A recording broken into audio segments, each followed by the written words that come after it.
días. Sean todos bienvenidos a la cuarta sesión del tercer ciclo internacional de escritura y argumentación académicas, que organiza el Centro de Investigaciones Económicas, Administrativas y Sociales del Instituto Politécnico Nacional a través de la Academia de la Maestría en Docencia Científica y Tecnológica, en colaboración con el Centro de Investigación y Posgrado en Humanidades, Ciencia y Tecnología de la Universidad Rosario Castellanos, ambas instituciones de la Ciudad de México. Está con nosotros, está con nosotros la licenciada Karen Natalí Pérez Solís, docente de la Facultad de Estudios Superiores de la UNAM, Unidad Ixtacala, y alumna de la Maestría en Docencia Científica y Tecnológica del Instituto Politécnico Nacional, quien moderará esta sesión. Adelante, bienvenida, licenciada Karen. Karen, tu micrófono, por favor.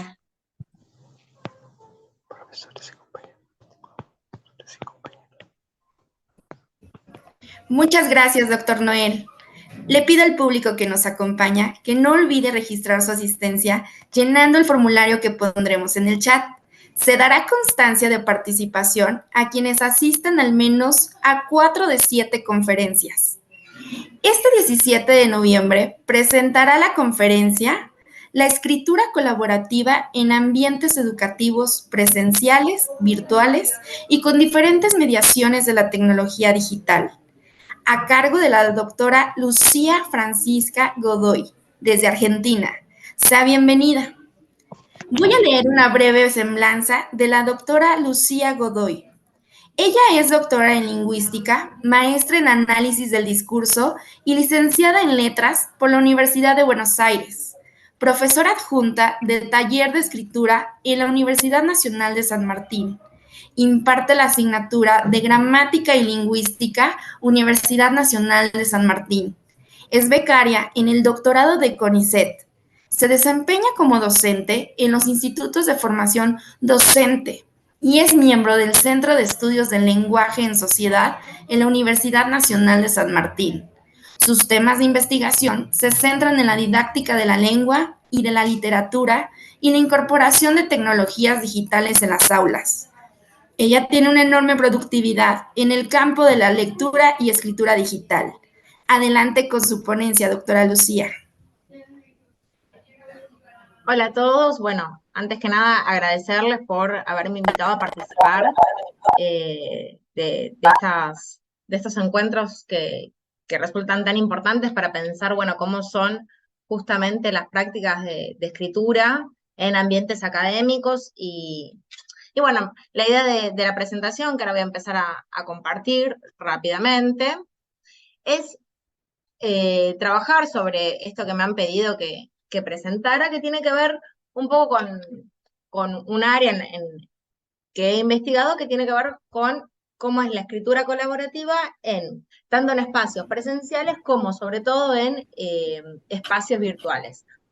Entendiendo que muchas veces, sobre todo después de la pandemia de COVID, estos espacios muchas veces se encuentran entramados, o sea, no es solamente la virtualidad, como fue de pronto durante el año 2020 y una parte del 2021, ni tampoco totalmente presenciales como por ahí eran antes. Hoy cada vez más encontramos espacios que son híbridos, por ahí seminarios o hasta materias de grado que se dan algunas clases presenciales y otras virtuales, o mismo espacios virtuales que coexisten en las clases que son totalmente presenciales, ¿no? Por ahí, antes de la pandemia, no todo el mundo tenía un aula virtual, un classroom, un espacio, y era todo dejar la bibliografía en la fotocopiadora y que los estudiantes la fueran a buscar, y hoy cada vez más podemos encontrar que junto con esa clase presencial hay un aula virtual en la cual se comparten los materiales o que está abierta por ahí, uno ve a los estudiantes los lunes y el foro está abierto toda la semana como para que si alguien tuviera una duda puede participar.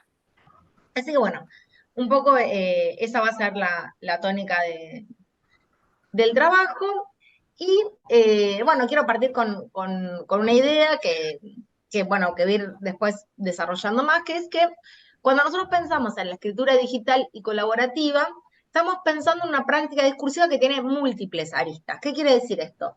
Que no alcanza con una sola forma de escribirla, sino que el estudio de la escritura digital y colaborativa va a tener que estar dado necesariamente en el cruce de diferentes disciplinas y de diferentes tradiciones teóricas y metodológicas.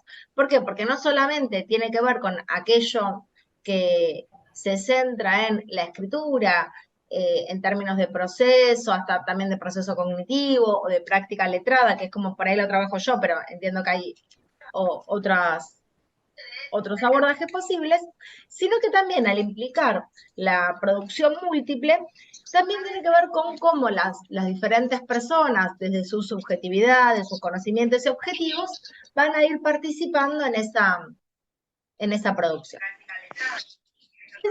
Un poco la idea de la presentación de hoy es hablar como al principio de cómo pensamos hoy las prácticas letradas con tecnologías digitales, específicamente para mostrar como algunos desplazamientos que podríamos encontrar en las formas de leer, de escribir y de hablar.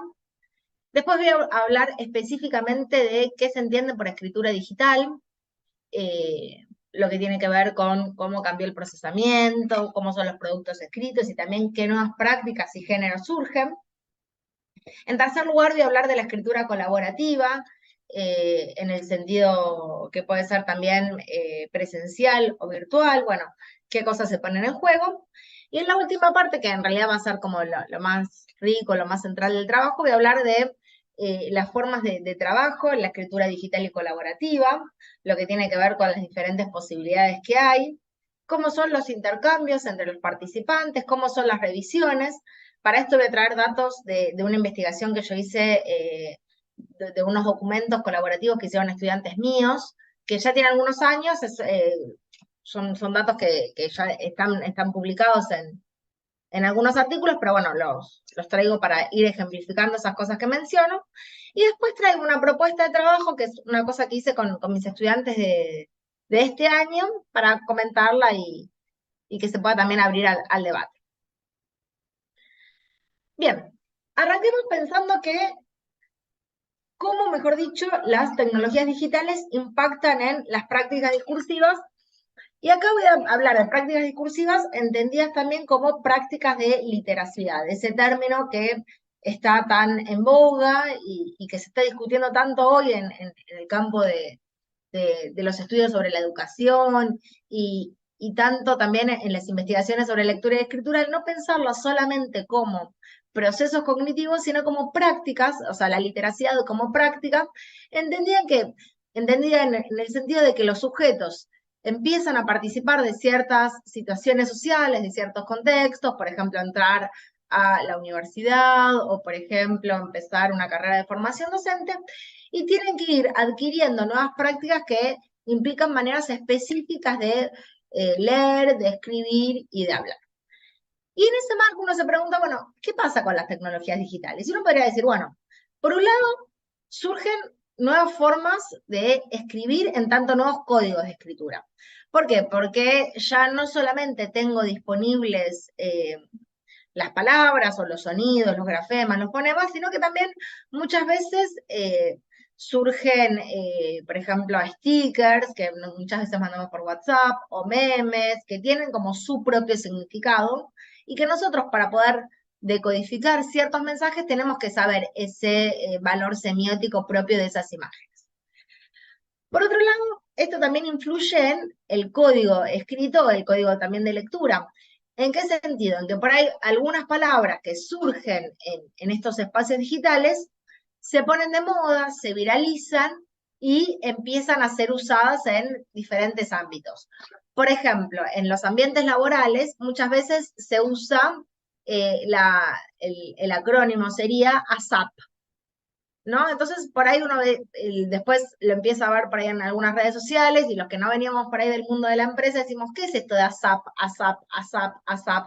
No sé si en México se usa, pero acá cada vez se usa más también en la oralidad, y es como el acrónimo de as soon as possible, ¿no? Como tan pronto como te sea posible. Entonces, por ahí alguien te hace un pedido y te dice ASAP. Bueno, surgen un montón de terminologías propias de estos espacios digitales y que después se van entremezclando con las formas que hablamos, leemos y escribimos.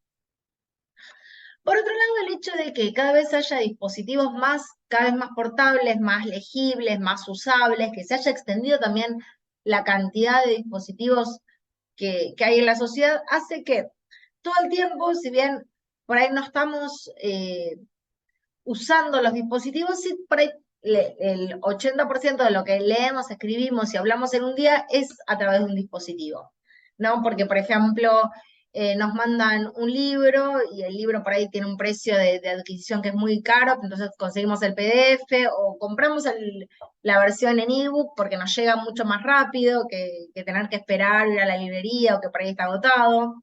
O al mismo tiempo, si tenemos que escribir, por ahí antes se encontraba más el caso de gente que escribía de forma manuscrita en papel y después lo tipeaba.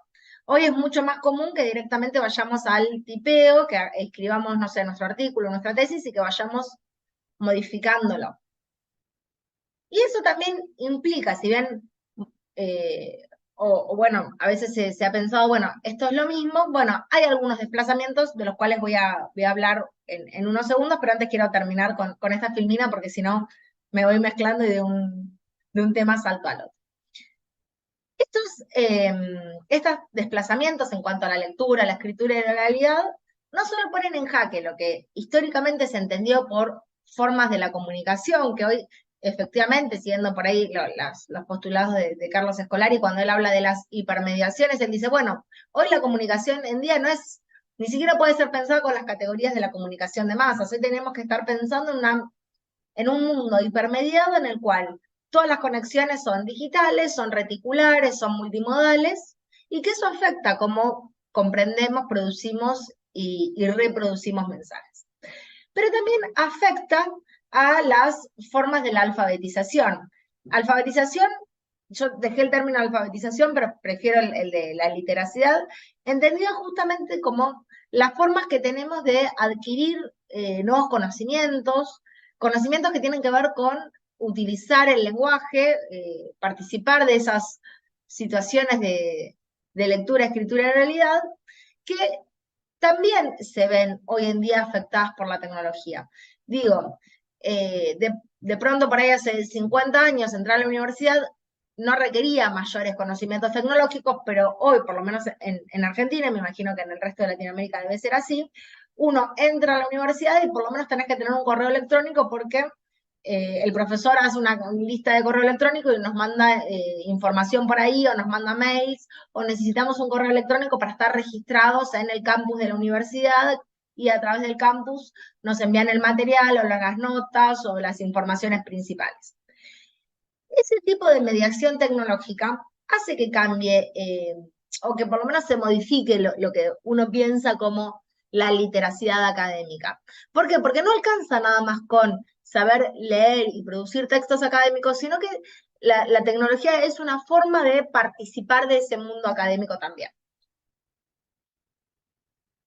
Bien, y ahí, ahora sí, avanzo con esta problemática centrándome específicamente sobre la escritura digital, con esto que yo decía de que muchas veces se discute si la escritura digital es algo nuevo o es más de lo mismo, pero con una nueva mediación.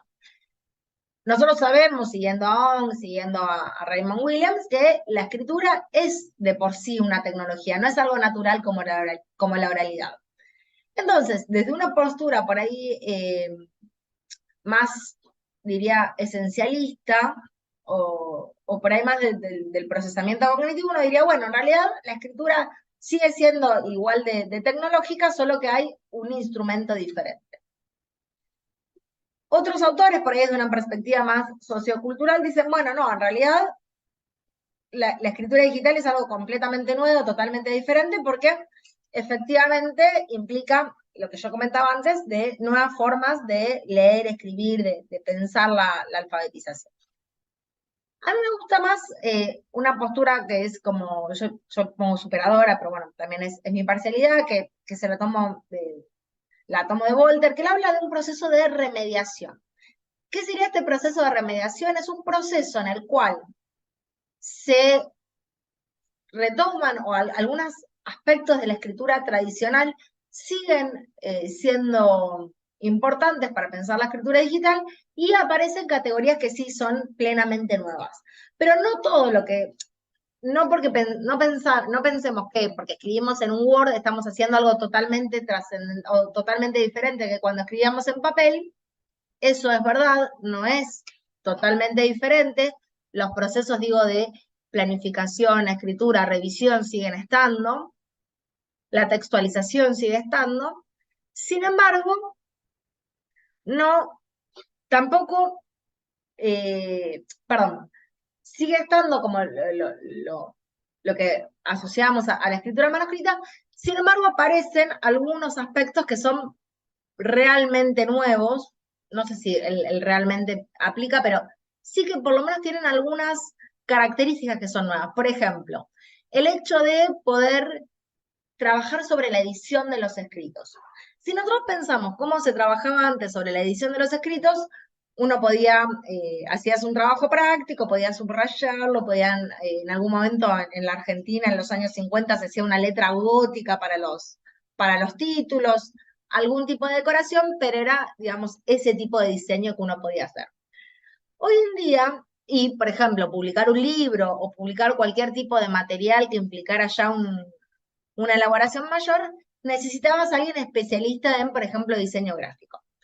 Hoy en día, cualquier persona que más o menos se dé maña con algún programa, con alguna aplicación de diseño, puede hasta producir su propio libro, sus propios materiales textuales. Esto lo vemos todo el tiempo en Internet, quienes husmeamos y vamos leyendo y vamos, no sé, mirando materiales, descargando. Yo busco muchos recursos para docentes, encuentro que hay muchos profes o muchos profesionales en general de otras áreas que elaboran sus propios materiales y los suben, y la verdad que no son nada amateur, son bastante profesionales, a pesar de que lo han hecho con aplicaciones disponibles para todos.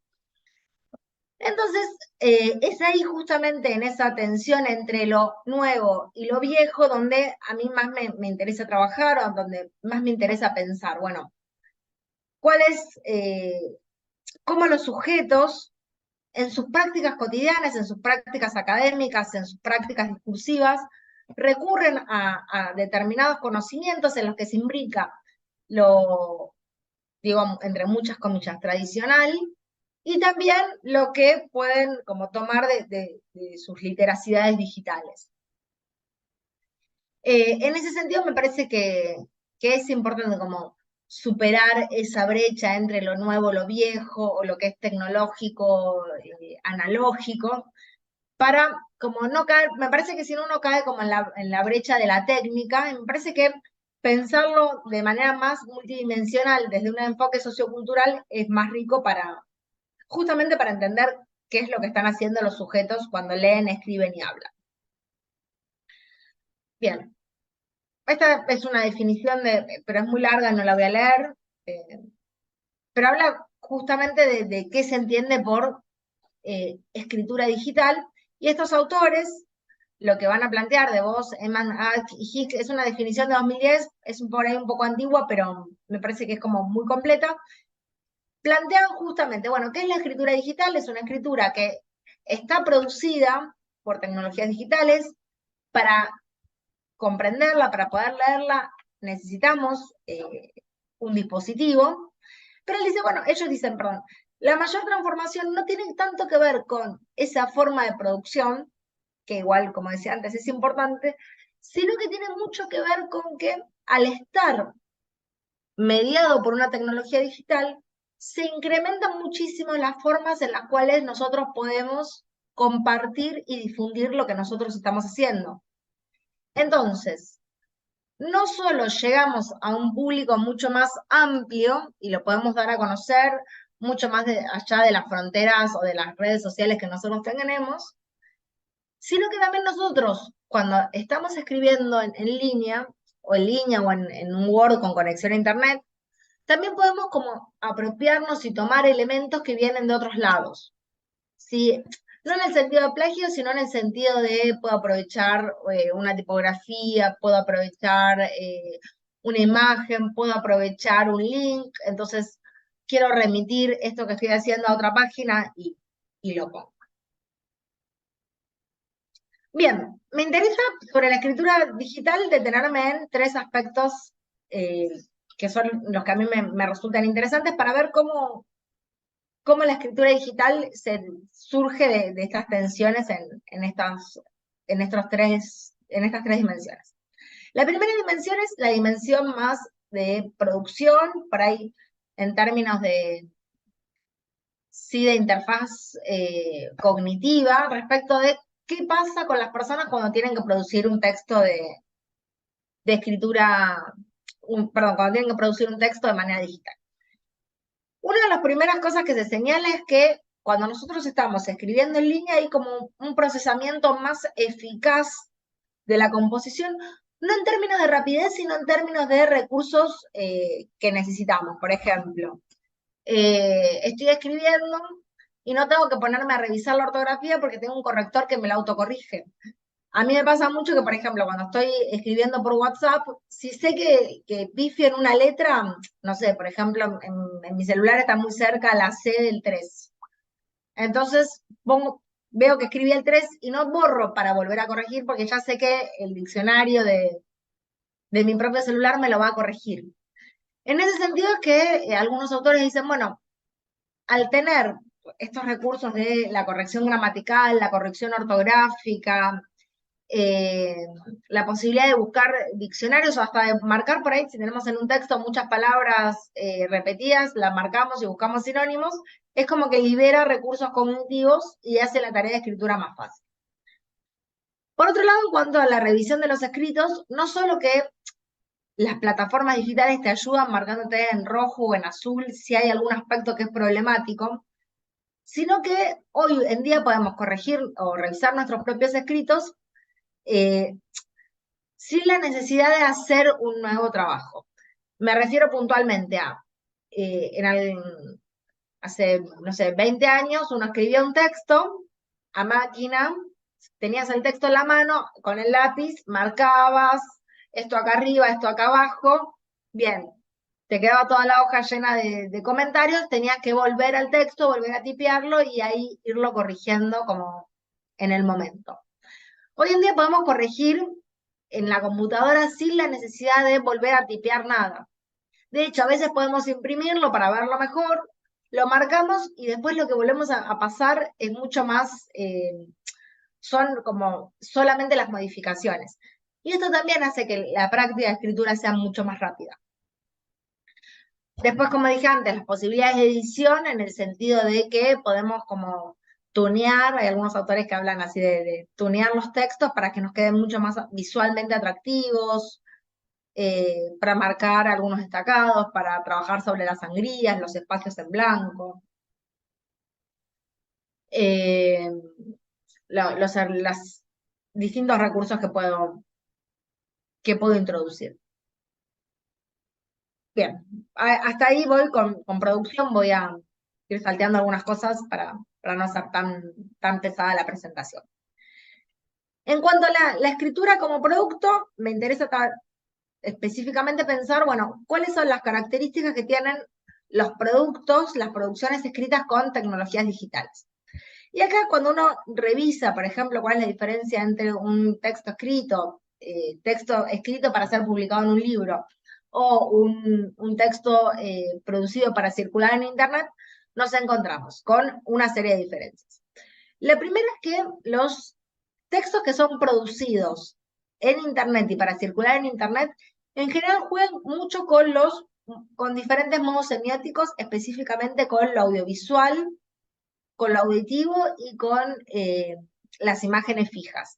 Sí, es mucho más común que encontremos imágenes, emojis, stickers, memes en los textos que se escriben digitalmente y que van a circular digitalmente o como contraposición a aquellos textos que son escritos para circular en papel. Por otro lado, si uno empieza a pensar en cómo es el lenguaje en sí mismo de esas producciones escritas, uno puede encontrar que habría en las producciones escritas digitalmente como algunos desplazamientos en el plano ortográfico, por ejemplo, usar la Q en vez del que, ¿no? Como algunas formas de abreviación, o TMB para usar en vez de también, o en el plano por ahí morfológico y sintáctico se ha mencionado, por ejemplo, ciertas formas de acortamiento sintáctico, como bueno, oraciones en las cuales prima la coordinación sobre la subordinación, o en el plano pragmático, por ejemplo, el uso de puntuación de carácter pragmático, por ejemplo, cuando mandamos un mensaje y ponemos muchos signos de pregunta, que en realidad lo que hacen no es, o sea, la pregunta no es más pregunta, sino que lo que hacen es enfatizar que nosotros tenemos como, le estamos poniendo mucho énfasis a esa pregunta que estamos haciendo. En ese sentido, uno podría decir que la escritura producida digitalmente tiene como algunas características propias de ese espacio digital, que también va a estar influida por cuál es la plataforma en sí misma. Digo, no se escribe de la misma manera por ahí en un foro de especialistas que en Twitter. Cada plataforma tiene como sus propias affordance, ¿no? Sus propias maneras de hacer las cosas. En ese sentido, algunos autores hablan de el surgimiento de nuevos géneros discursivos como algo propio en sí mismo. Bueno, ¿qué características tienen las noticias que nos hacen por ahí reconocer que son noticias escritas digitalmente? ¿O cuáles son las entradas de blogs que tienen como ciertas cualidades genéricas que no tienen tanto que ver con la producción misma del autor, sino de lo que te pide, por ejemplo, el algoritmo de Google.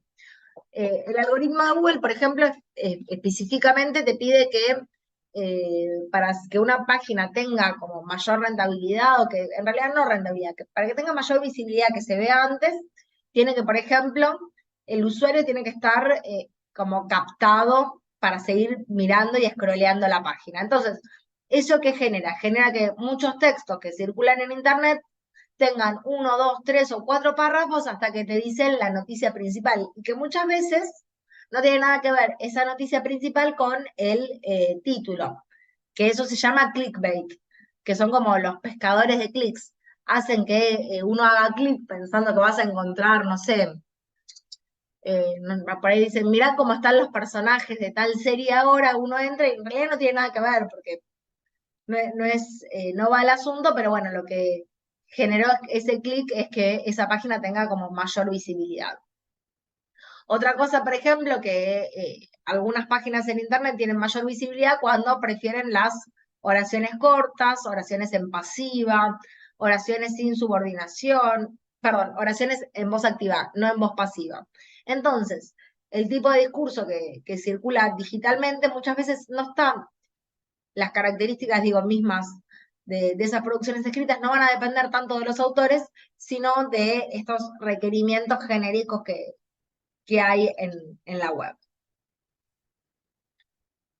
Bien, y en términos de prácticas sociales ligadas a la escritura digital, uno podría decir, bueno, por un lado los formatos estos que se habla de arte de ensamblaje, pero que nosotros, si somos docentes, sabemos que siempre ha existido, pero que por ahí hoy es mucho más fácil, en los cuales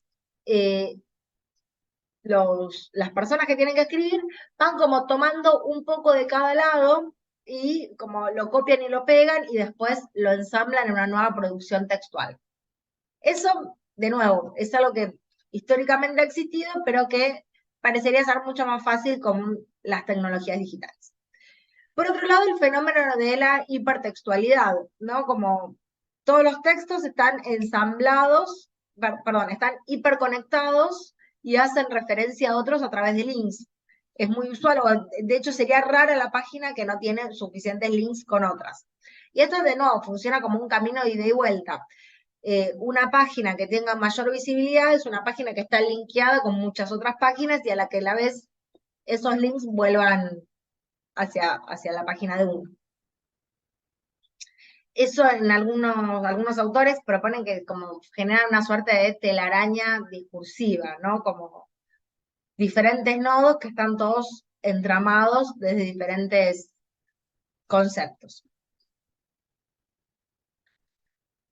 Otra cuestión que también es interesante en cuanto a la escritura como práctica social tiene que ver con lo que es el fenómeno de la ubicuidad, que es esto de que estamos todo el tiempo leyendo y escribiendo, ¿no? De pronto me pongo a hacer un trabajo académico, lo dejo porque tengo que ir al médico. Y después, por ahí estoy en la sala de espera del doctor y tengo, no sé, 25 minutos de espera.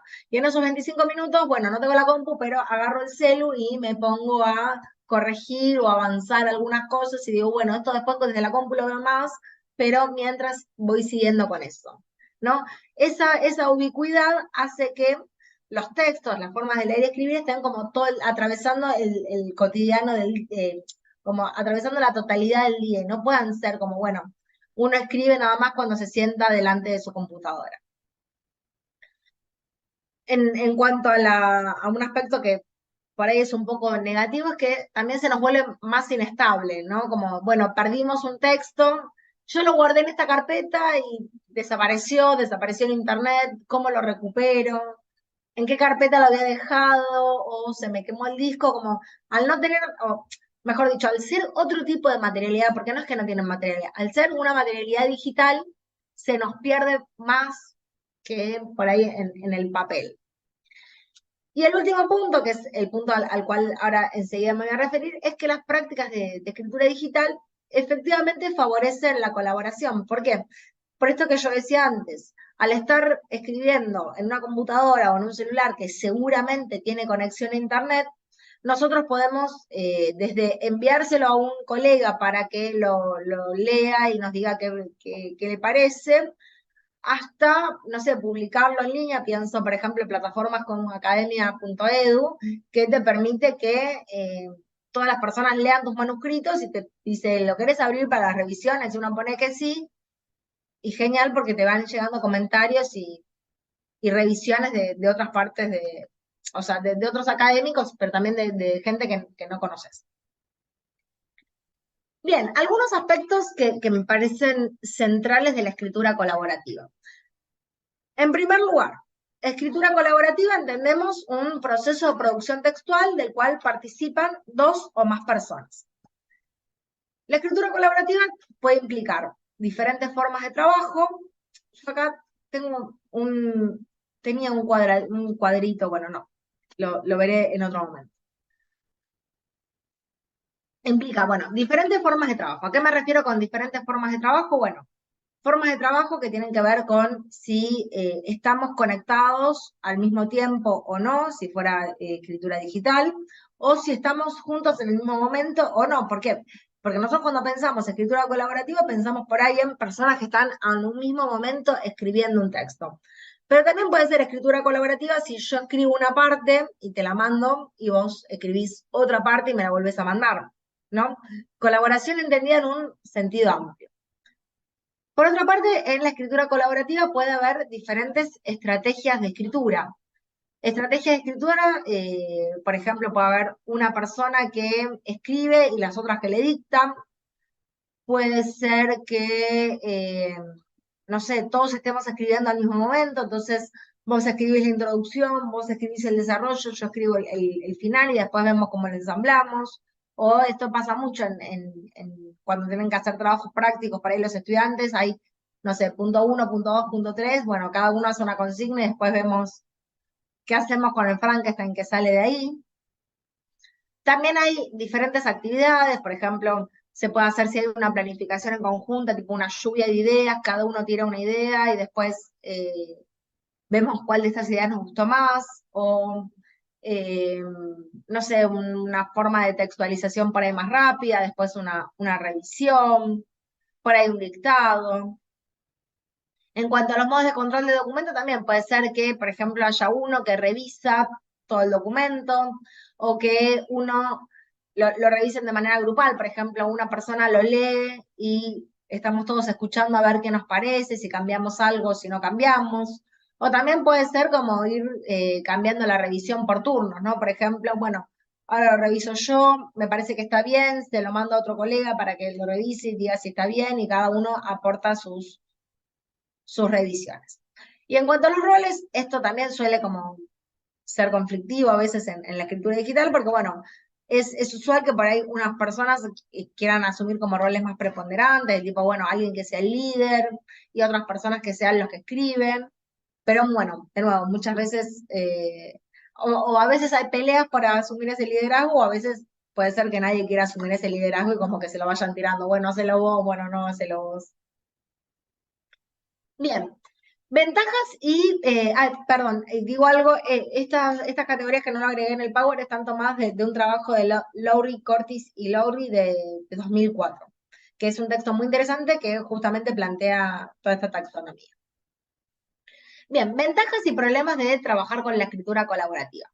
Ventaja es que se favorece la interacción y la reflexión sobre la tarea. ¿Por qué? Porque si son varias personas, puede ser que uno haya entendido una consigna y otro haya entendido otra, entonces, bueno, la ponemos en común y vemos a ver cómo la podemos hacer mejor, o qué te parece a vos, qué me parece a mí. En cuanto como al proceso de escritura en sí mismo, como lo que muestran los estudios es que hay mayor revisión metalingüística, o sea, se revisa mucho cómo se están diciendo las cosas y cómo lo podemos decir mejor. Después, como en cuanto al aprendizaje colaborativo, el hecho de que dos o más personas estén como participando ayuda a que las dos personas mejoren ese proceso de aprendizaje sobre la tarea, ¿sí? El andamiaje colaborativo justamente permite que haya mayor aprendizaje de eso que nos faltaba o de cómo se hacen las cosas. Y en último punto, esto también está, lo que dicen los estudios es que los trabajos en los cuales participan dos o más personas son mejores, tienen mejores resultados académicos que, digo, en la generalidad, que aquellos que son producidos por una sola persona. Probablemente por esto que decía al principio, porque al tener más foco de discusión, de ideas, qué se te ocurre a vos, qué se me ocurre a mí, generalmente la síntesis suele ser superadora que, aunque sea la postura de una sola persona, aunque sea adecuada. Obviamente el problema tiene que ver con que, como dije antes, en la escritura colaborativa se mezclan o se ponen en tensión las subjetividades de dos o más personas, entonces no siempre todas las personas están de acuerdo en ceder, por ejemplo, ante la idea de otro, o en los intercambios de ideas pueden producirse roces, también en los planes textuales, también en las formas de trabajo, la idea de que yo quiero trabajar de esta manera y otra persona quiere trabajar de otra. Estamos por ahí de acuerdo en lo que queremos poner, pero yo lo quiero hacer primero de manera manuscrita y después en la compu, y la otra persona me dice, no, eso es perder tiempo, lo hacemos directamente en la compu.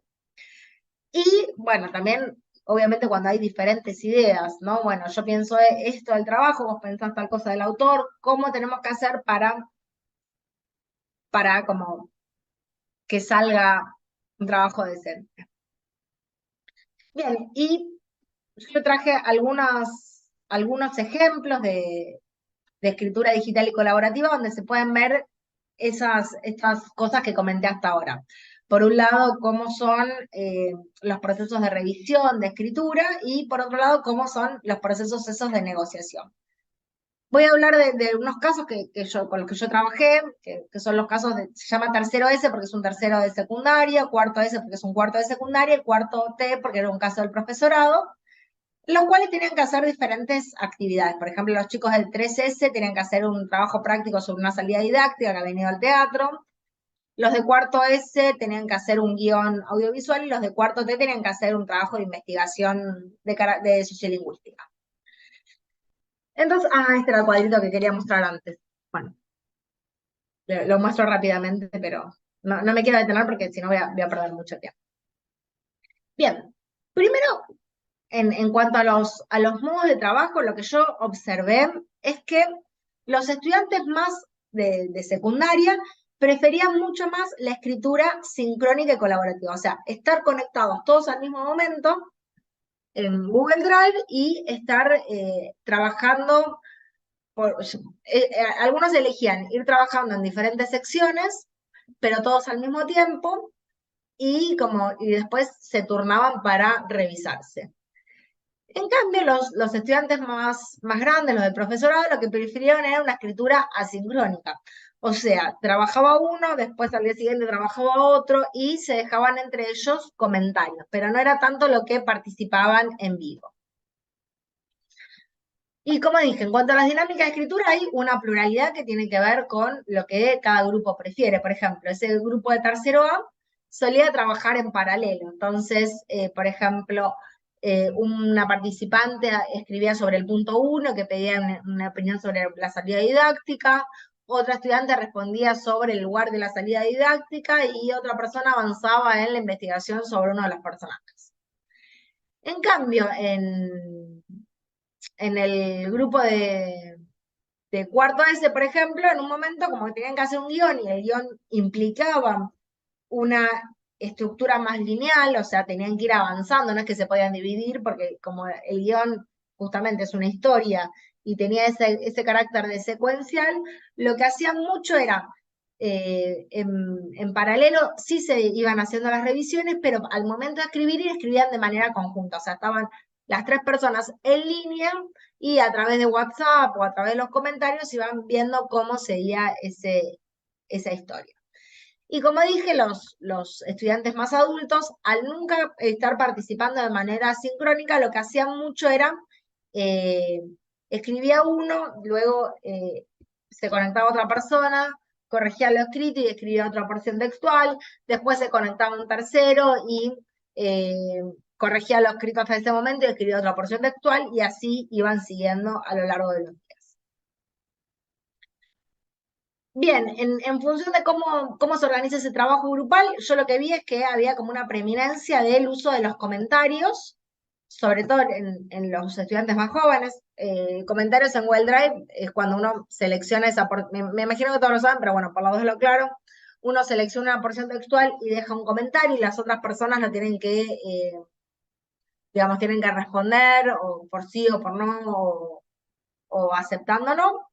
Y si no, se puede hacer lo que son las sugerencias, que es, en vez de trabajar en edición del documento, cambio una parte del texto, pero lo dejo marcado como una sugerencia y las otras personas del grupo pueden aceptarlo o no.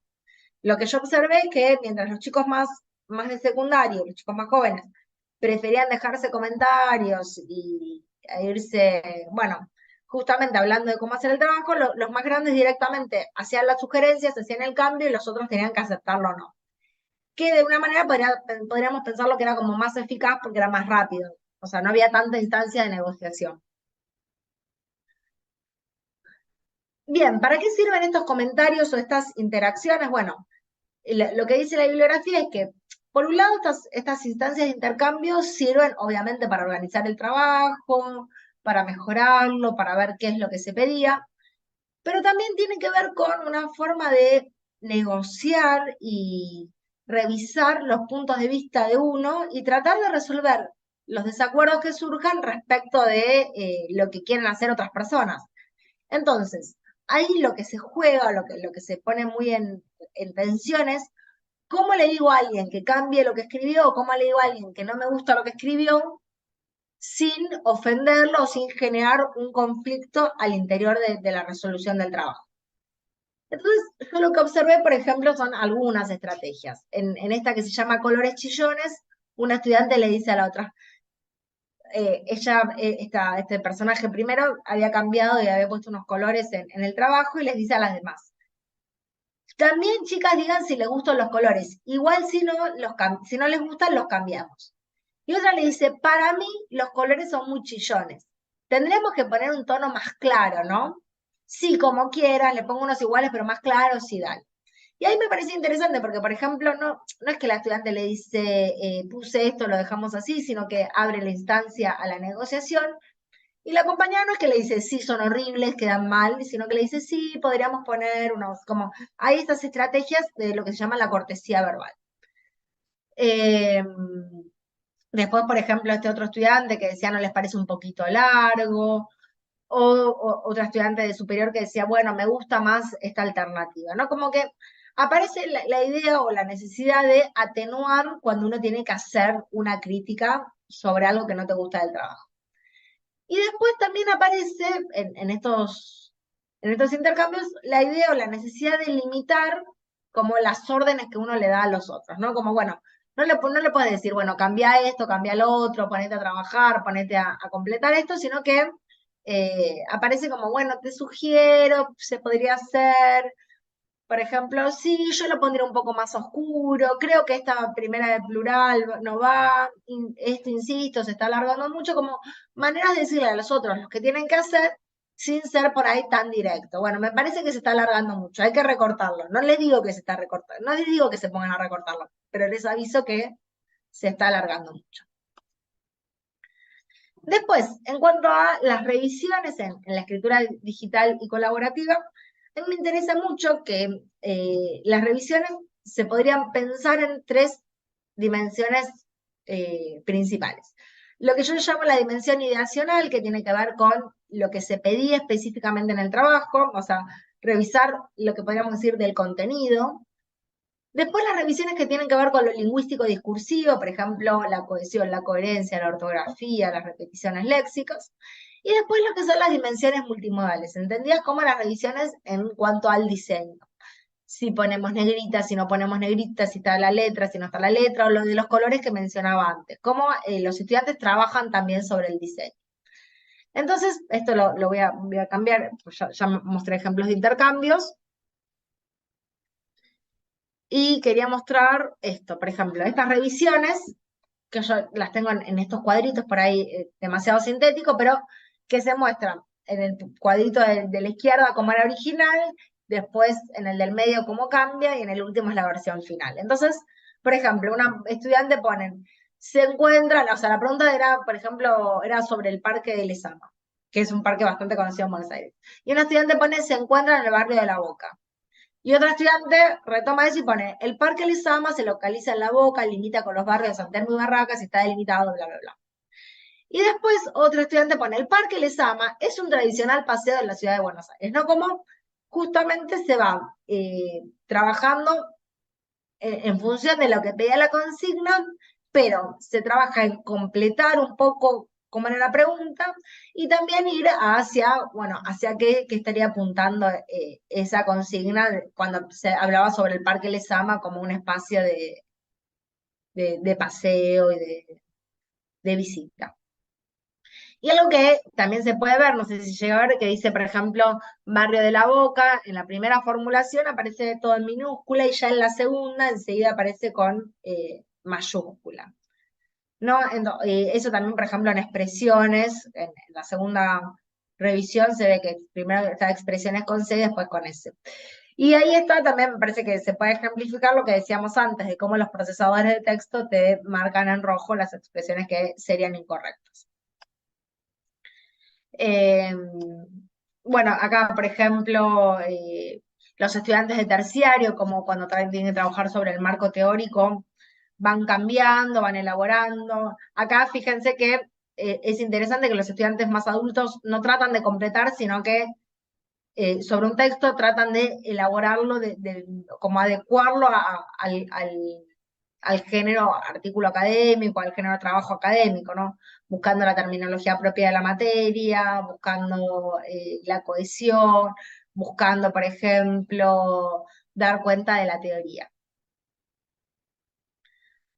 Bien, y no quiero abusar del tiempo, que sé que estoy ahí media jugada, pero solamente voy a comentar este caso de trabajo, que es un proyecto que realicé este año, que es un proyecto de escritura argumentativa, en la cual yo trabajé con la escritura digital y colaborativa, y ahí lo que traté de hacer un poco era integrar el trabajo sobre las prácticas letradas con tecnologías digitales y también en relación con las literacidades académicas que ya he mencionado antes. Bien, el contexto del proyecto en el marco eran estudiantes del profesorado de Educación Física de Banfield, provincia de Buenos Aires, y la materia se llama Taller de Lectura, Escritura y Oralidad. Y la consigna consistía en la producción en parejas de textos argumentativos con temática libre, ¿no? Y ellos tenían que, a partir de eso, preparar un debate. Bien, ¿cuáles fueron los pasos? Porque muchas veces cuando nosotros tenemos que trabajar sobre la escritura digital y colaborativa, necesitamos como tener en cuenta toda una dimensión que engloba, por un lado, el género discursivo, por otro lado, la situación académica de, por ejemplo, trabajo práctico, y por otro lado, la dimensión técnica. Por eso quiero detenerme en los pasos. Yo como primer paso les pedí que formaran parejas y que eligieran un tema polémico para debatir y argumentar, o sea, podía ser cualquier tema, pero uno tenía que estar a favor y otro tenía que estar en contra. Por ejemplo, podía ser un grupo eligió experimentación animal, otro grupo había elegido libre portación de armas, otro grupo había elegido la legalización de la marihuana, bueno, diferentes temáticas, uno tenía que estar a favor y otro en contra. El paso 2, bueno, ahí sería como la dimensión de la literacia académica. Segundo paso, la dimensión técnica. Les pedí que crearan un documento del Google Drive del que participaran esas dos personas y que me agregaran a mí también como participante.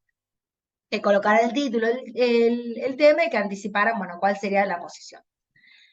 En un tercer momento les pedí que buscaran de 3 a 5 fuentes que les permitieran sostener esa postura. ¿Por qué? Porque a mí me interesaba que esos textos argumentativos estuvieran fundamentados, no solamente o sea, que estuvieran bien fundamentados en datos académicamente válidos o científicamente válidos. El cuarto paso, que ya fue como el proceso de escritura, les pedí que escribieran un texto argumentativo en el que manifestaran su postura particular y que incluyeran los links en el texto como hipervínculos, no solo como links al final, como bibliografía, sino que a lo largo del texto aparecerán los links incluidos. Y acá viene la dimensión de la escritura colaborativa.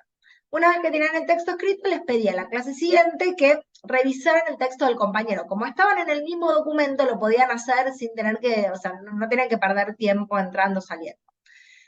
Cada uno tenía que leer el texto del compañero y dejar por lo menos 5 comentarios o sugerencias para que mejorara ese texto. Y después, para ir ya anticipando el debate, les pedí que al final de todo incluyeran una contraargumentación.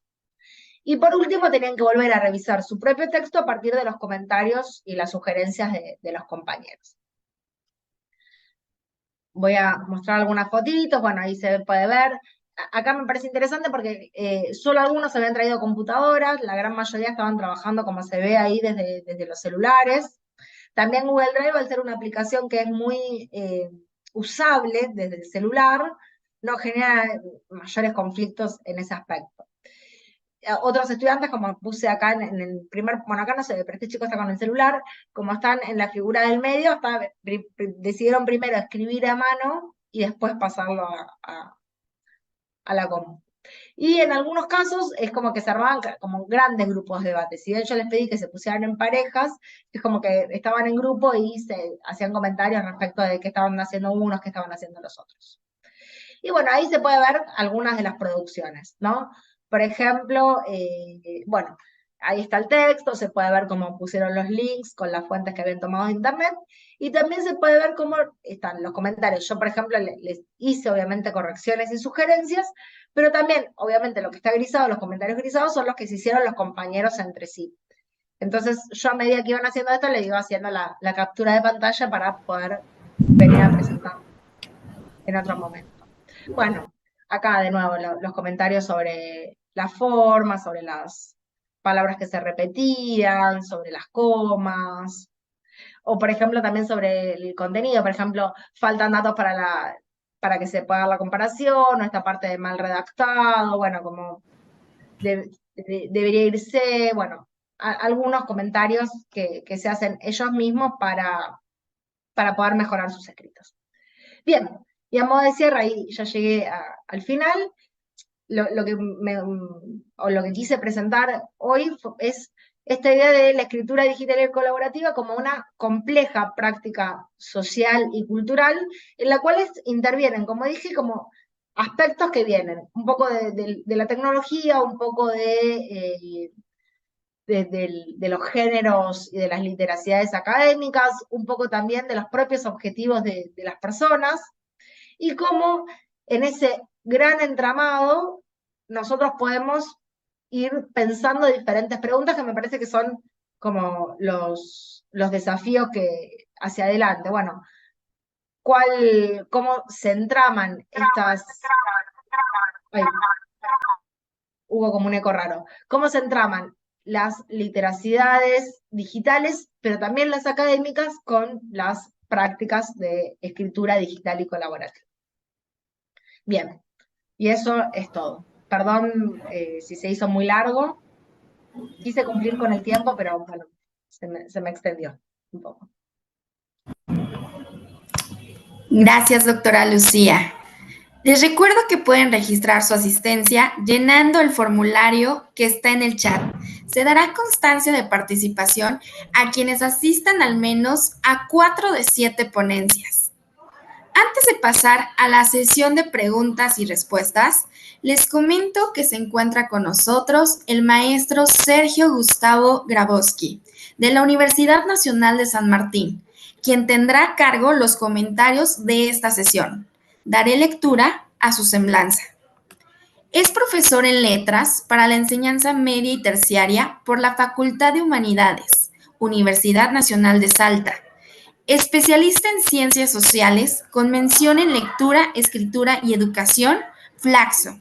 Máster en Ciencias Humanas y Sociales, con mención en Educación y Formación, y con especialidad en la concepción, intervención e investigación en educación y formación por la Universidad de Reims-Champagne-Ardenne en Francia.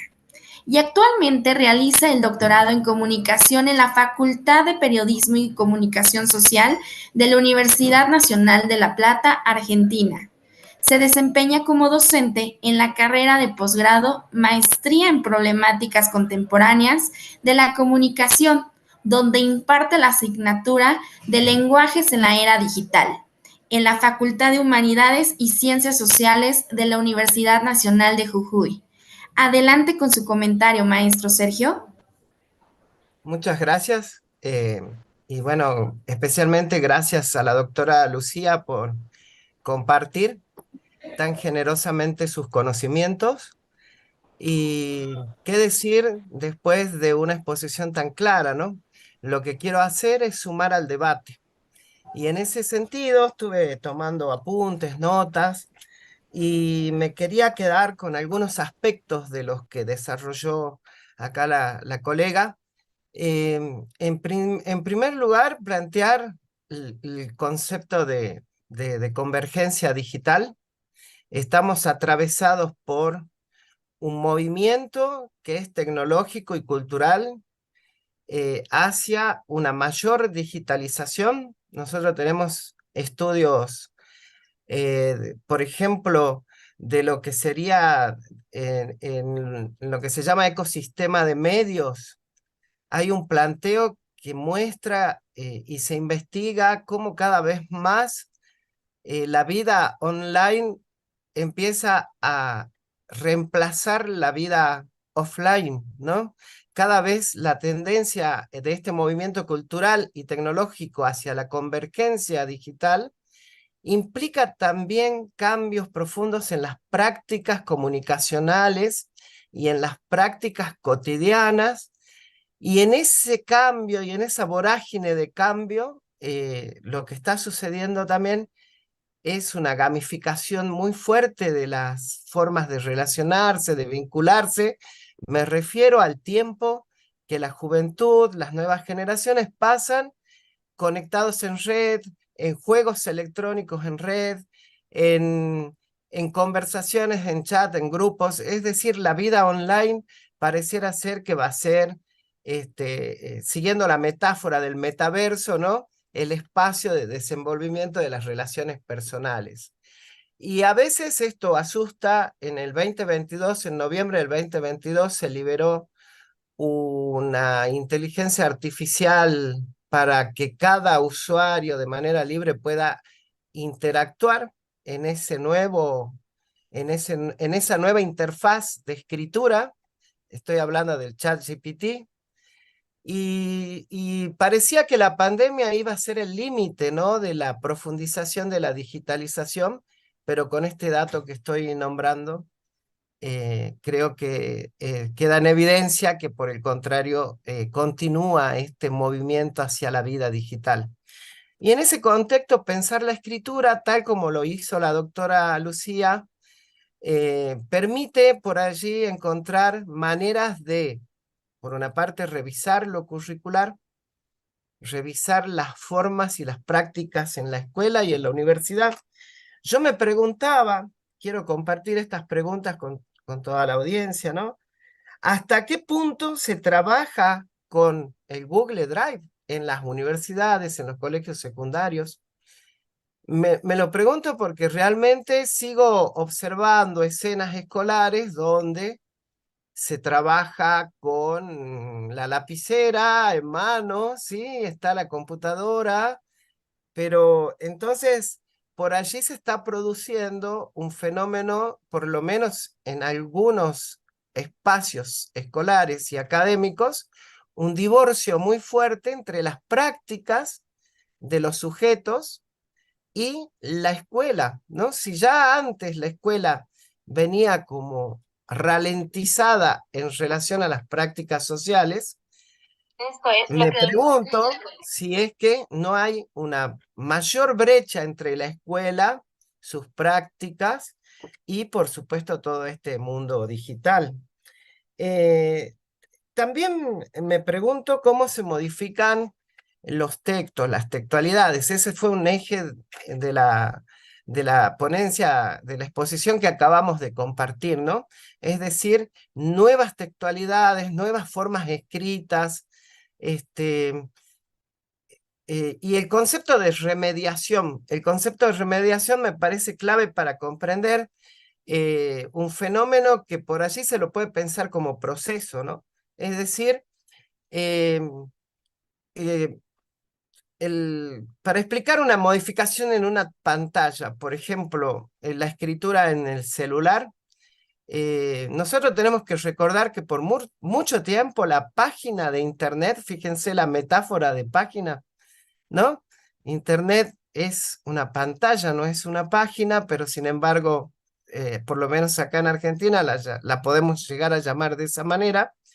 Y el celular aparece como una nueva pantalla que termina de producir una ruptura entre la página en formato papel y la página en formato digital, porque el celular ahora permite como computadora metamedium, según el concepto que usa Alvarelo, una computadora que nos permite simular todos los medios, nos permite editar textos, música, video, ¿no? Que también se habló en esta conferencia sobre ese cambio, el usuario prosumidor, el usuario que consume pero que al mismo tiempo produce, ¿no?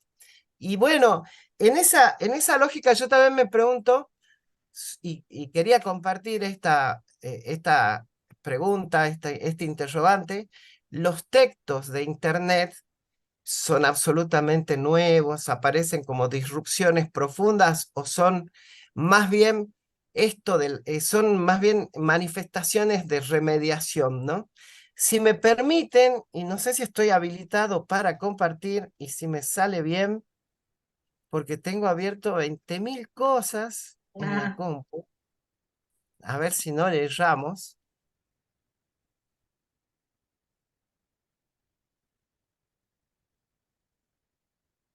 Y a ver si no me desconecto.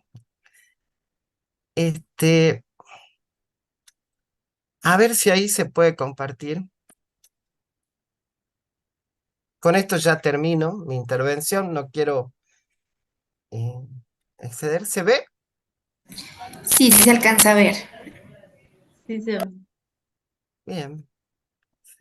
Son unos pequeños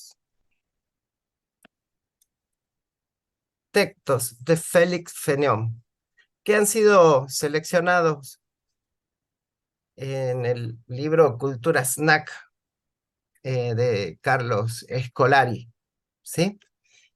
Si ustedes lo leen conmigo, el título del libro que los recopila, Novelas en 3 líneas, tienen una de las características de estos nuevos textos de la Internet, que es la brevedad, que es el consumo intersticial, que es la producción que está pensada para el poco tiempo del mundo contemporáneo, en donde la atención es lo que más se disputa, ¿no? Todas las redes sociales disputándonos nuestro tiempo y nuestra atención. Voy a leer solo uno, son muy bonitos para leerlo, pero bueno, agarremos el primero. Atropellado de nuevo por un tranvía que acababa de lanzarlo a 10 metros, el herbolario, ¿me ayudan ahí? ¿Qué hice? Me fui. El herbolario Jean de Sil, vecino de Banves, resultó cortado en dos. Es raro el texto y nunca lo pensaríamos como un texto periodístico. Sin embargo, Félix Fénéon publicaba estos tipos de escritos en periódicos y no en el siglo XX, sino, no en el siglo XXI, perdón, sino a comienzos del siglo XX. A los 80 años, la señora Saud, vecina de Lambasselier, Finisterre, empezaba a temer que la muerte se olvidara de ella. Ausente su hija de casa, se ahorcó. Fíjense, una serie de recursos como la ironía y por supuesto la brevedad, totalmente fuera de tiempo para principios de 1900 y pico, pero muy actuales en tanto podemos pensar en los mensajes del Twitter, ¿no?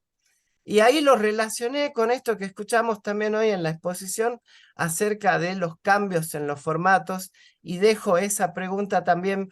Todo se está transformando, todo está cambiando.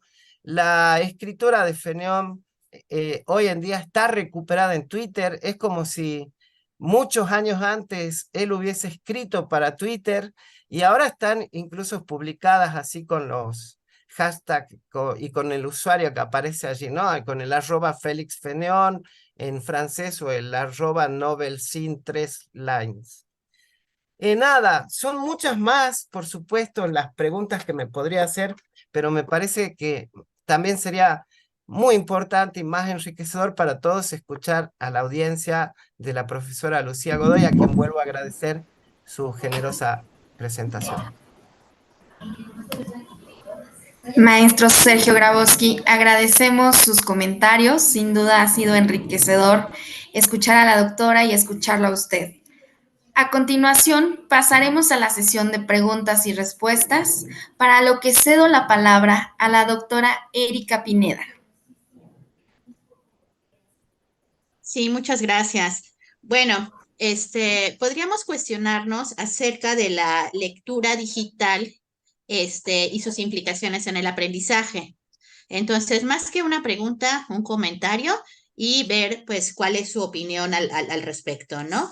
Estamos de acuerdo en que sí existe una brecha, como lo comenta el magíster Sergio, entre lo que viene siendo la escuela como tradicionalista, con estas prácticas que ahora tienen nuestros estudiantes, sobre todo nuestros estudiantes jóvenes. Y hay muchas ventajas en cuanto a lo que es la lectura digital.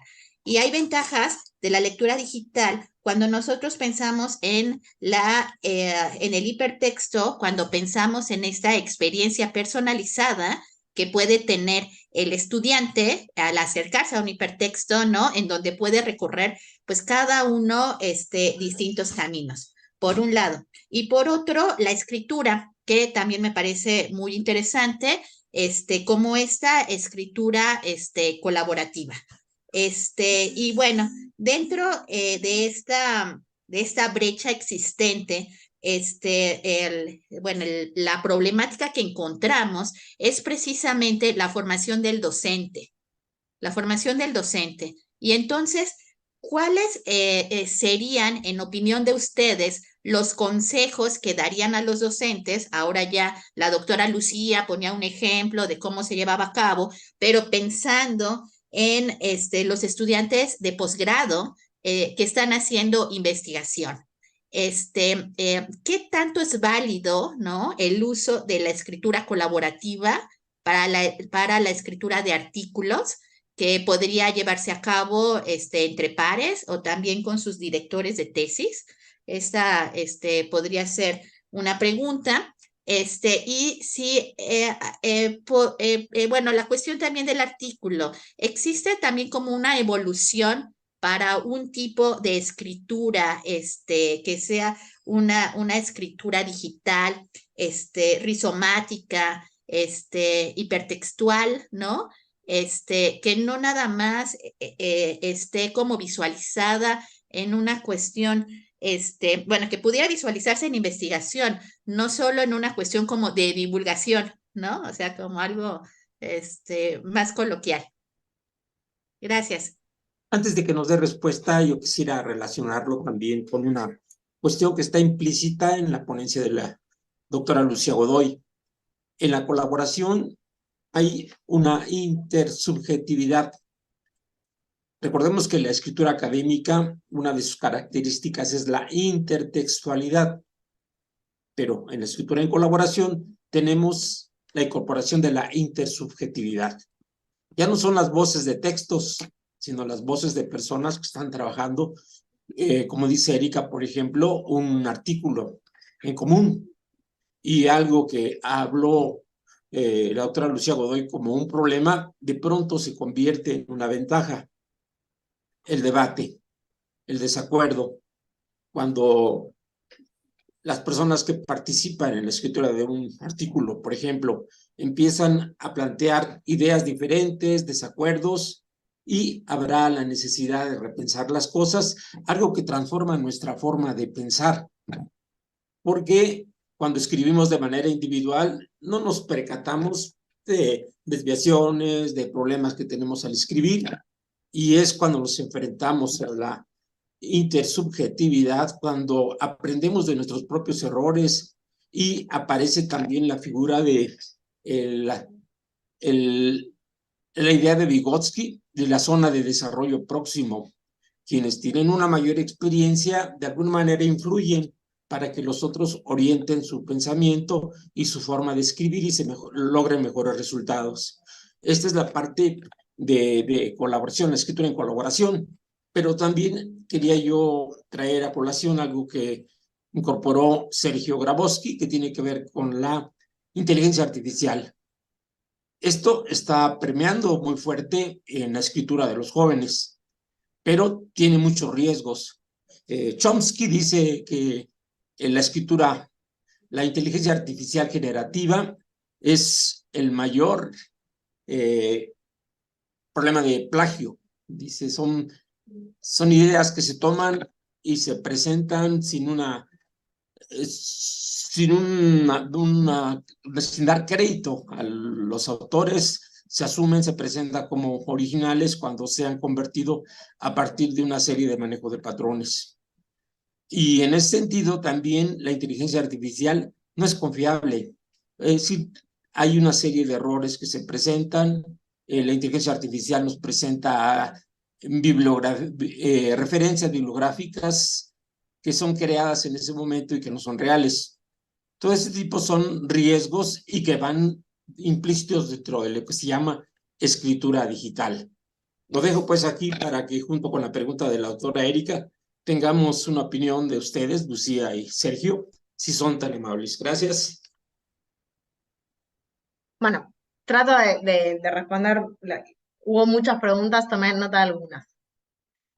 Lo primero, en cuanto a lo que me preguntaba Erika sobre la lectura digital, y vos mencionabas que hay una brecha entre lo escolar y lo cotidiano. A mí me parece que yo coincido con eso que vos decís. No necesariamente lo veo como, veo sí que la brecha es problemática, porque me parece que uno debería poder incorporar cosas de la vida cotidiana, como las prácticas vernáculas de los estudiantes a la escuela, pero necesariamente me parece que tanto la escuela como el profesorado son espacios donde los estudiantes pueden estar como, o que necesariamente van a estar en contacto con otras formas textuales, otras prácticas que están como que tienen diferentes características. Y parte de eso me parece que es lo que se juega en esa literacidad académica, ¿no? Cómo pasan a formar parte de esas comunidades de prácticas. Me parece que la solución, no la solución, me parece que una posible idea tiene que ver, o una posibilidad tiene que ver con cómo con una pregunta, es que ¿cómo incorporamos esas prácticas vernáculas, esos textos digitales que los estudiantes consumen, que nosotros mismos consumimos todo el tiempo de las redes sociales en relación con nuestras clases, ¿no? Por ejemplo, para retomar el ejemplo que trajo Sergio sobre Twitter, uno podría decir, bueno, tomemos cuáles son y para retomar una pregunta que apareció sobre argumentación en el chat, tomemos cuáles son los temas que se están discutiendo, no sé, un día en Twitter, vieron que yo suelo usar Twitter, entonces, bueno, como que por día se pone una discusión, Twitter Argentina, bueno, todos los tweets son sobre eso, bueno, tomar algunos temas de Twitter o tomar algunos tweets y decir, bueno, trabajamos a partir de esto, lo fundamentamos, lo desarrollamos un poco más.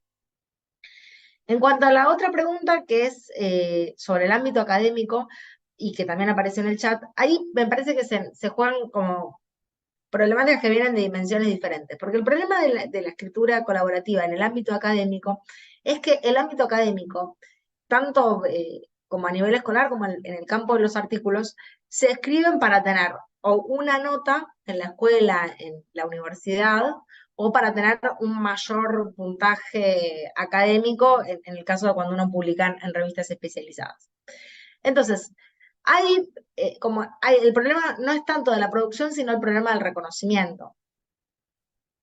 Me parece que eso es un problema de otro orden, que no necesariamente está implicado en esta producción. En la producción uno puede, en general, trabajas con personas que trabajan más o menos a la par tuyo. Esto a veces se pone muy en discusión en el secundario, porque no todos los estudiantes trabajan a la par, entonces, bueno, ahí el docente tendrá que ver cómo rearma los grupos, pero que me parece que es un problema más del reconocimiento que de la misma producción en sí misma. En ese sentido digo, bueno, de pronto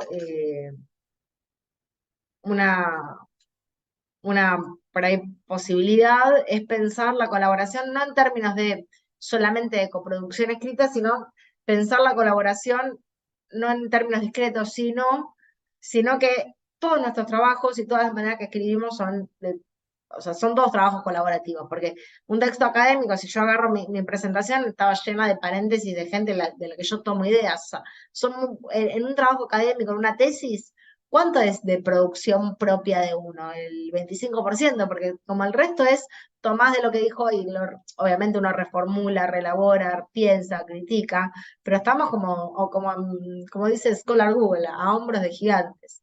En ese sentido, me parece que la colaboración habría que pensarla en esos términos graduales, ¿no?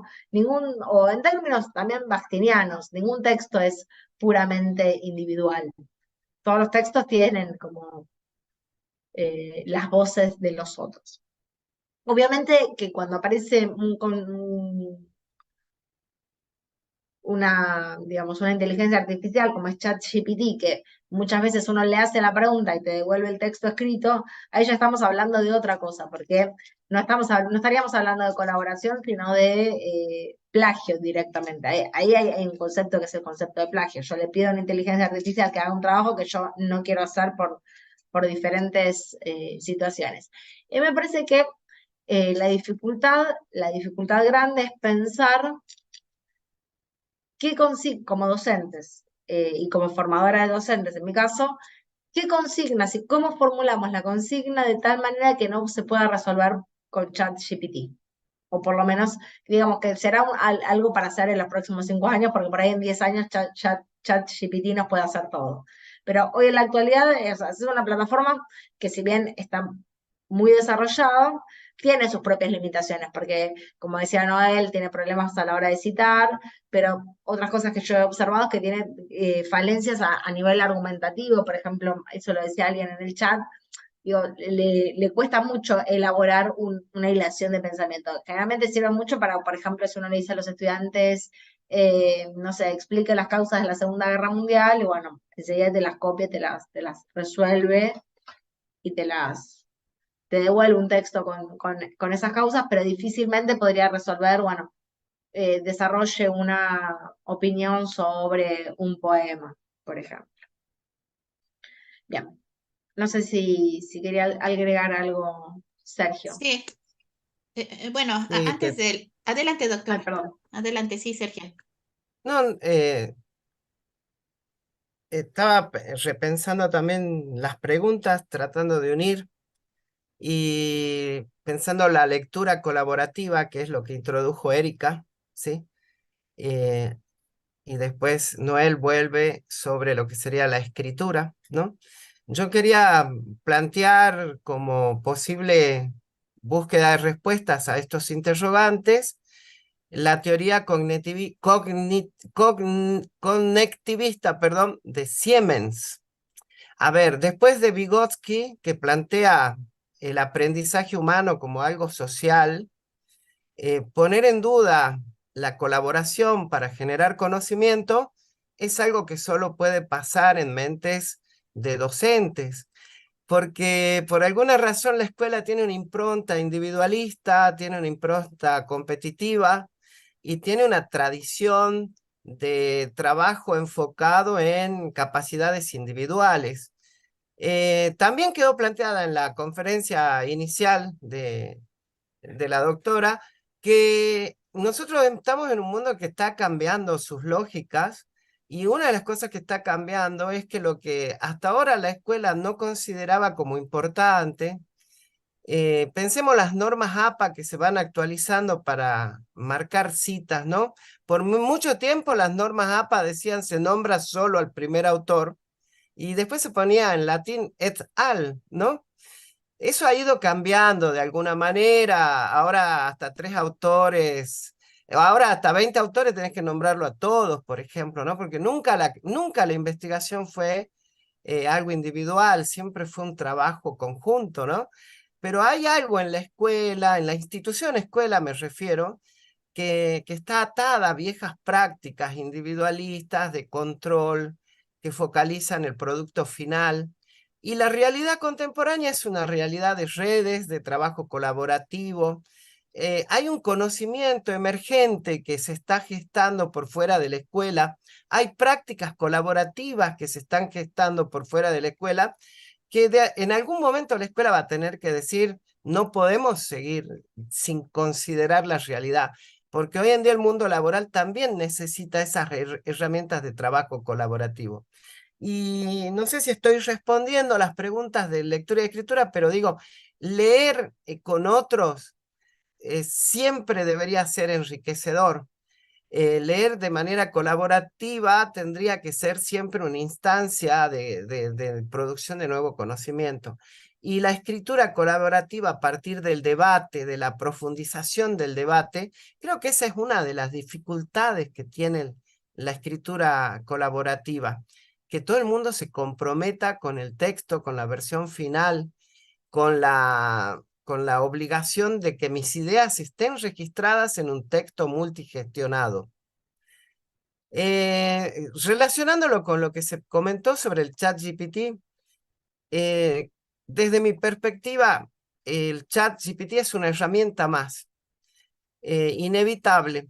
Y en ese sentido, creo que plagio es un concepto que no solo remite a cuando uno hace hacer un trabajo por una máquina, sino que también incluye, por ejemplo, la firma de un trabajo en la que uno no participó. Entonces, bueno, hay una empresa ahí, yo tengo muy mal inglés, pero es Turnitin, se escribe así, que se dedica a detectar plagio en las universidades y creo que en México se usa muchísimo. Argentina no, por una cuestión económica, no compramos esas tecnologías en dólares. Los profesores en Estados Unidos controlan los trabajos, pasan un filtro de control de integridad académica, ¿sí? Y también ahora Turnitin, perdonen, lo pronuncio tal como se escribe, esta empresa ofrece detectar trabajo elaborado por inteligencia artificial. El Microsoft también el Microsoft oficial ofrece ahora un editor con inteligencia artificial que te va a alargar un análisis del texto con consideraciones no solo ortográficas, sintácticas, sino que también te considera si estás usando un lenguaje que respeta la diversidad de género, que si no afectas por ejemplo, sensibilidad política. Y también incluye un porcentaje de repeticiones online. Es decir, que no hay manera de escapar del ChatGPT porque ya Microsoft lo tiene incorporado. En ese sentido, no se puede seguir pensando que se trata de algo que hay que dejar fuera. Creo que hay que conocerlo, incorporarlo como tecnología y trabajar con algún criterio de integridad académica. De la misma manera que un estudiante no puede firmar un trabajo en el que no participó, tampoco puede presentar un trabajo bajado, copiado de internet o elaborado totalmente por una inteligencia artificial. Ahora, ya lo estamos usando. Ya cuando nos corrige el Microsoft a nosotros, hay ahí la presencia de una API que trabaja con el ChatGPT. Y bueno, hay mucho más para seguir discutiendo, pero yo soy más bien positivo en relación a cómo la tecnología colaborativa puede aportar a que el ser humano mejore sus competencias, sus habilidades, ¿no? Y veo en la historia de la escritura una larga trayectoria en este sentido. Flower y Hayes tienen un modelo viejísimo, ¿no? De los 80 sobre la escritura. Y yo me sorprendí de escuchar en boca de estas autoras investigadoras que plantean ya en esta década tan antigua cuando no había internet, plantean que los repositorios digitales son una extensión de la memoria del ser humano, ¿no? Entonces, en ese sentido, creo yo que hay que trabajar con la incorporación de nuevas tecnologías y nuevas prácticas. Sí, con esto ya damos respuesta a la pregunta de Jorge Alberto Espinosa, precisamente donde él dice, ¿es la escritura argumentativa el único vínculo para desarrollar el pensamiento crítico? ¿Y qué tanto el nivel de calidad crítica calidad crítica pueden alcanzar nuestros alumnos si la inteligencia artificial empieza a ser un instrumento influyente y a convertirse en un recurso necesario, ¿no? Y bueno, me parece interesante lo que dice Norma Patricia Páez. Ella dice, me parece que el problema de la escritura colaborativa es el puntaje que se le puede dar a cada uno de los participantes. Esto es más evidente en los artículos científicos, una valoración determinada por la jerarquía en la que se ubican las y los autores, porque dentro de una escritura colaborativa, podría ser que sí se trabaje como dentro de una cuestión muy horizontal, ¿no? Entonces, ¿quién va primero y quién va después, no? Ok, bueno, y tenemos un comentario también en YouTube de Miguel Pickering. Dice, muy interesante la charla, todo un reto la escritura colaborativa, pues un fenómeno asociado a la publicación digital académica es la presión para producir más en menos tiempo, sacrificando la calidad. Bueno, pues serían todos los comentarios. Muchas gracias.